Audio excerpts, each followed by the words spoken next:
In the news this week, bipartisan support for plans forcing migrants to wait for welfare as opponents called it a punishment. Think of the children. School kids around the country rally demanding action on climate change. Also, the government's plan to revamp the Bayswater train station. And the REC Christmas pageant spreads the magic of Christmas in Perth.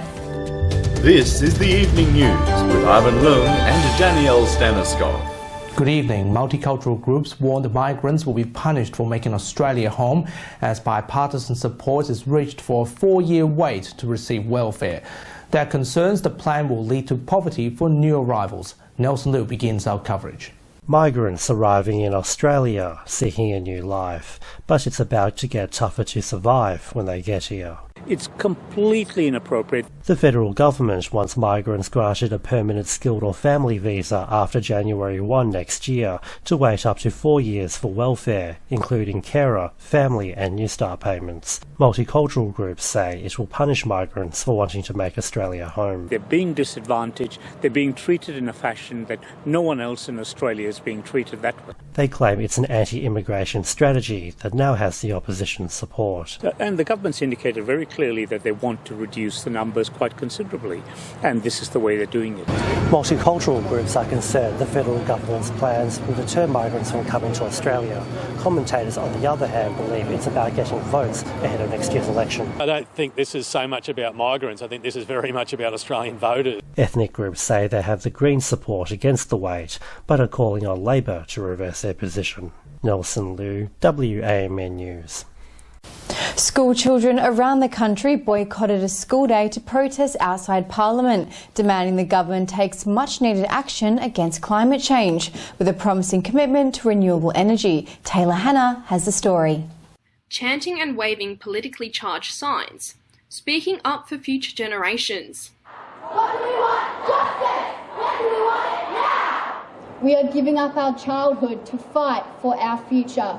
Students of all sizes are united in the fight against climate change and are calling for immediate action from the government. And in the end, it is upon our shoulders that the responsibility lies to take action on climate inaction during our lifetime. Prime Minister Scott Morrison dismissed the nationwide protests, saying there should be less activism in schools.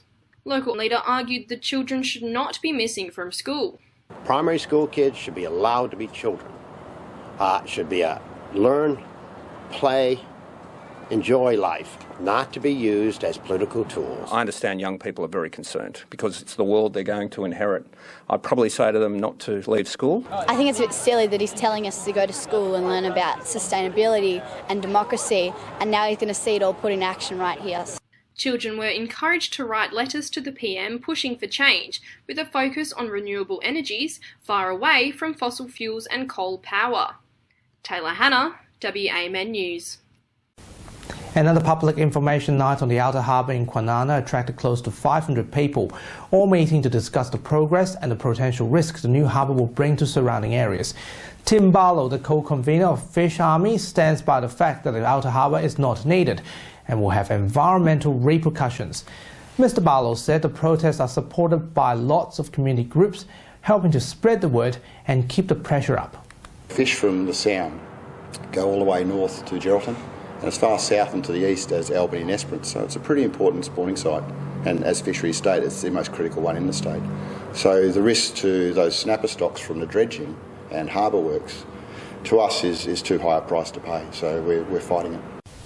A new design concept for the Bayswater train station has been unveiled by the state government as part of the Metronet Transport project. There will also be an upgrade to the current railway bridge to avoid heavy vehicles from crashing into it. The minister says the station's new design is a result of consultation with the community and the local government. This has been really the first station redevelopment we've gone out for the significant consultation, and what we've seen is over 1,000 responses to community consultation and over 300 people attending the forums that were held. Now, those people that have been working in the Public Transport Authority, who've been working on a number of projects over a number of years, said there was most active interest in this project. Police arson squad attended at a scene of a fire in Subiaco to investigate the circumstances behind the blaze. Police were called to a bar on Hay Street at around 5 a.m. on the 1st of December 2018 after defence extinguished the blaze. Investigations and inquiries are continuing. Authorities are urging the public with information to come forward. It is being treated as a suspicious fire. There is obvious forced entry at the rear of the premises. An initial investigation has revealed what we believe to be accelerants inside the premises. The accelerants are already there in the form of liquor. There's obviously fuel load in there. There are tables, there are chairs. So there is the recipe in there for a big fire. Fortunately, on this occasion, that didn't happen. US President Donald Trump has dismissed the investigation against his former lawyer Michael Cohen regarding the Russian connection. The president is attending the G20 summit meeting in Argentina, stated in a tweet that he's likely looking at building somewhere in Russia, put up zero money, zero guarantees and didn't do the project. He also called the investigation a witch hunt. Alaska has been hit with a powerful 7-magnitude earthquake, causing major infrastructure damage to the state capital, Anchorage. According to a statement by the local police, the city, with a population of 300,000 people, has many homes and buildings damaged. Access to electricity remains a challenge as residents are warned of gas leaks. And finally this week, with the countdown till Christmas ticking on, the annual RAC Christmas pageant lit up the streets of the Perth CBD and spread the magic of Christmas throughout. Now in its 46th year, festive floats and entertainment saw many enjoying the lead up to this truly special holiday, now only 23 sleeps away.